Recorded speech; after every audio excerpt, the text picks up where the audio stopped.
ഏത്തയ്ക്ക ഉപ്പേരി അല്ലെങ്കിൽ ബനാന ചിപ്സ് തയ്യാറാക്കുന്ന വിധം.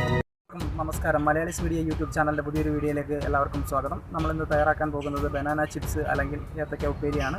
എല്ലാവരും ഈ വീഡിയോ പൂർണ്ണമായും കാണുക. വീഡിയോ കണ്ട് ഇഷ്ടപ്പെടുകയാണെങ്കിൽ ചാനൽ ഇനിയും സബ്സ്ക്രൈബ് ചെയ്തിട്ടില്ലാത്തവർ ചാനൽ സബ്സ്ക്രൈബ് ചെയ്യുക, ലൈക്ക് ചെയ്യുക, നിങ്ങളുടെ ഫ്രണ്ട്സിന് ഷെയർ ചെയ്യുക, യൂട്യൂബിൽ കമൻറ്റുകൾ ഇടുക. Thank you.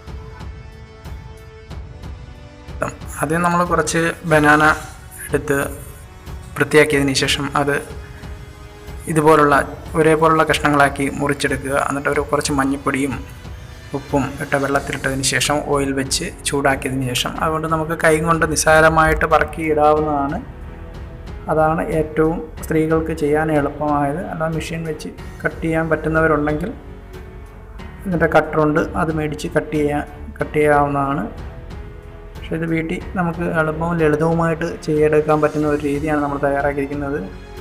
ഇത് എണ്ണയിലേക്ക് ഇട്ടതിന് ശേഷം ഇങ്ങനെ നിങ്ങൾ പൊക്കിയിട്ട് കഴിഞ്ഞ് നിങ്ങളുടെ മോന്തയ്ക്ക് എണ്ണ തെറിച്ച് വീഴും. അതുകൊണ്ട് നിങ്ങൾ അങ്ങനെയൊന്നും എടുത്ത് പൊക്കി എറിയുകയൊന്നും ചെയ്യരുത്. നമ്മളിതിപ്പോൾ ഹോട്ടലിൽ ഇങ്ങനെ ചെയ്യുന്നുണ്ട്, നമുക്കിതൊക്കെ ചെയ്യാൻ വളരെ സിമ്പിളായിട്ട് പറ്റുന്നതാണ്.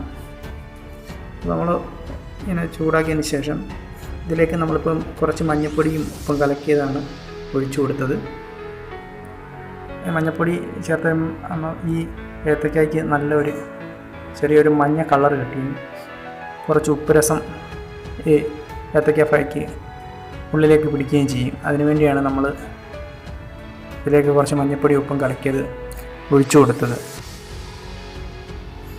ഇതൊരു നന്നായി ഫ്രൈ ആയതിന് ശേഷം ഇത് നമ്മളിത് ഇളക്കി കൊടുക്കുന്നതെന്ന് വെച്ചാൽ തമ്മി ഒട്ടിപ്പിടിക്കാൻ സാധ്യതയുണ്ട്. ഒട്ടിപ്പിടിച്ച് കഴിഞ്ഞാൽ ചില പീസുകൾ വേഗത്തില്ല. അതുകൊണ്ട് നിങ്ങൾ ഇങ്ങനെ തന്നെ ചെയ്യണമെന്നില്ല. നിങ്ങൾ അതിൻ്റെ ഒട്ടൽ മാറുന്ന രീതിയിലൊന്ന് ഇളക്കി വേർപെടുത്തി കൊടുക്കുക.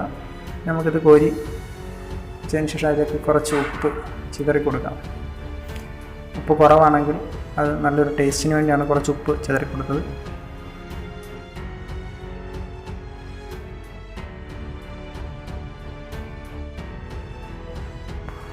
ഉപ്പ് ചേർത്തതിന് ശേഷം നന്നായി ഒന്ന് മിക്സ് ചെയ്ത് കൊടുക്കുക. അപ്പോൾ ഉപ്പ് എല്ലായിടും വ്യാപിക്കുന്നതായിരിക്കും. എല്ലാവർക്കും ഈ വീഡിയോ ഇഷ്ടപ്പെട്ട് കാണുമെന്ന് വിശ്വസിക്കുന്നു. ഞങ്ങളുടെ എല്ലാ വീഡിയോകളും നിങ്ങൾക്ക് ആദ്യം ലഭിക്കുന്നതിനായി ചാനൽ ഇനിയും സബ്സ്ക്രൈബ് ചെയ്തിട്ടില്ലാത്തവർ ചാനൽ സബ്സ്ക്രൈബ് ചെയ്യുക, ലൈക്ക് ചെയ്യുക, യൂട്യൂബിൽ കമൻറ്റുകൾ ഇടുക. Thank you.